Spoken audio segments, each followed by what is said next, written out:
کچھ یہ کہہ رہے ہیں اس پر صبر کیجئے، اس کو جھیلیے اور برداشت کیجئے۔ اچھا، اس مرحلے پر صبر کی ایک تیسری شکل ہے، اس کو بھی سمجھ لیجئے۔ وہ صبر ہے جو میں نے سورہ حامیم السجدہ کے حوالے سے آپ کے سامنے رکھا ہے۔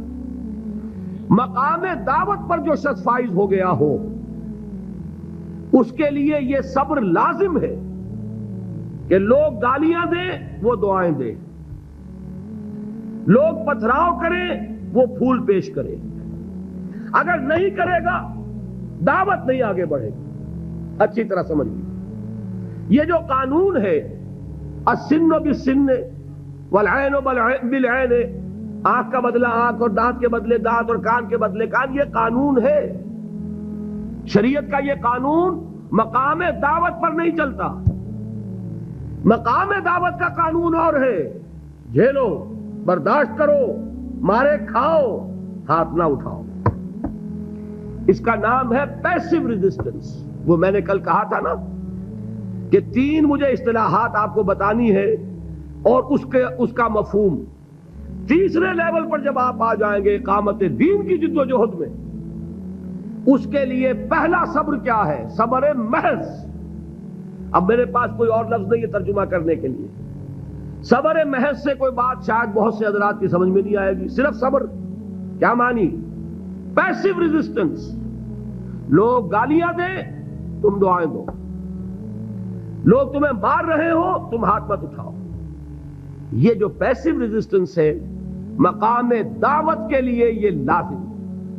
اصل میں حضرت مسیح علیہ السلام کے جو جملے عام طور پر ہمارے ہاں مشہور ہیں، بائبل میں ہیں، ان پر ہمارے کچھ علماء فکرے چست کر دیتے ہیں کہ یہ بڑی غیر فطری تعلیم ہے، یعنی حضرت مسیح کے یہ جملے نہیں ہو سکتے، اس لیے کہ شریعت کا قانون تو یہ ہے کہ تمہارے کوئی تھپڑ مارے تو تم تھپڑ مارو۔ قصاص، وَلَكُمْ فِي الْقِصَاصِ حَيَاةٌ يَا أُولِي الْأَلْبَابِ، ہے کہ نہیں؟ اے ہوش مندو، قصاص میں زندگی ہے۔ بدلہ نہیں لوگے تو شریروں کی حوصلہ افزائی ہوگی۔ اس نے آج تمہارے تھپڑ مارا ہے، تم نے بدلہ نہیں لیا، کل وہ کسی اور کے لگائے گا۔ اس کو تو یوں سمجھیے نا کہ عادت پڑے گی۔ پھر معاشرے کی درستی کے لیے ضروری ہے کہ بدلہ ہو۔ ایک تھپڑ اس نے لگایا ہے تو تھپڑ اس کے لگے تو اس کے بھی 14 طبق روشن ہو، تاکہ کسی اور کو تھپڑ مارنے کی ضرورت اس میں نہ ہو۔ یہ صحیح ہے کہ معاشرے کی درستی اسی میں، لیکن جو دعوت کا معاملہ ہے بالکل جدا ہے، اس کے قانون اور ہے۔ حضرت مسیح کے الفاظ کیا تھے یا نہیں؟ بہرحال انجیل میں یہ ہیں، اور میں جو بات عرض کر رہا ہوں وہ یہ ہے کہ وہ بالکل صحیح ہے۔ مقام دعوت کے دوران یہی طرز عمل صحیح ہے، اور یہی طرز عمل محمد الرسول اللہ نے صلی اللہ علیہ وسلم اپنے ساتھیوں کو تلقین فرمایا۔ وہ کیا ہے؟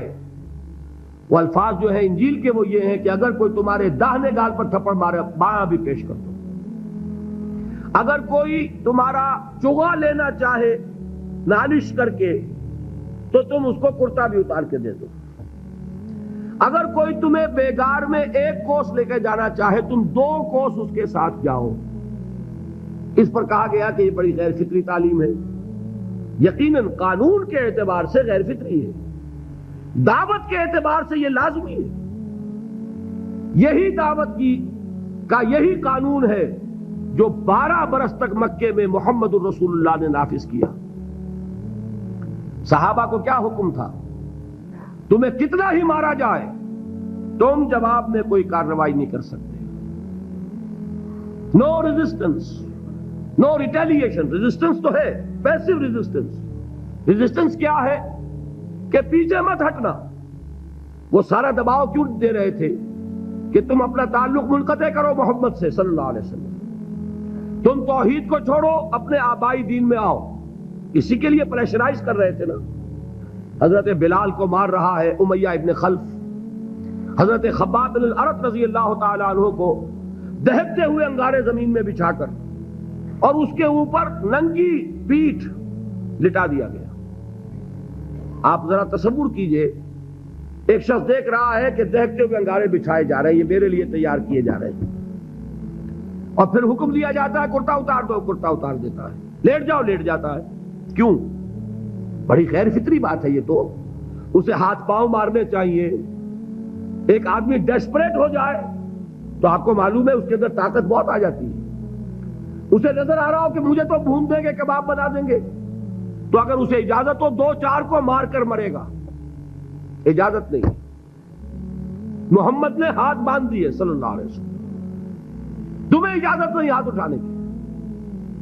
یہ بعد میں سورہ نساء میں یہ الفاظ نازل ہوئے کہ اے مسلمانوں, ایک زمانہ یہ تھا کہ تمہیں حکم تھا کفو ایدیکم, اپنے ہاتھ بندے رکھو. You are not allowed to retaliate. ڈٹے رہو, جمے رہو, کھڑے رہو, صبر کرو, جھیلو, برداشت کرو, پیچھے نہ ہٹنا, نہ محمد کے دامن کو چھوڑنا صلی اللہ علیہ وسلم, نہ توحید کا دامن چھوڑنا, لیکن ہاتھ اٹھانے کی اجازت نہیں. بتائیے کہاں گیا قانون؟ قانون تو یہ ہے کہ بدلا لو, لیکن وہ قانون تو اس وقت نافذ ہوگا جب انقلاب آ جائے گا, اسلامی حکومت قائم ہو جائے گی, تب آئے گا نا قانون.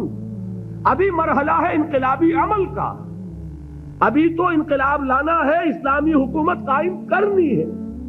اس پروسیس کے تقاضے کچھ اور ہیں.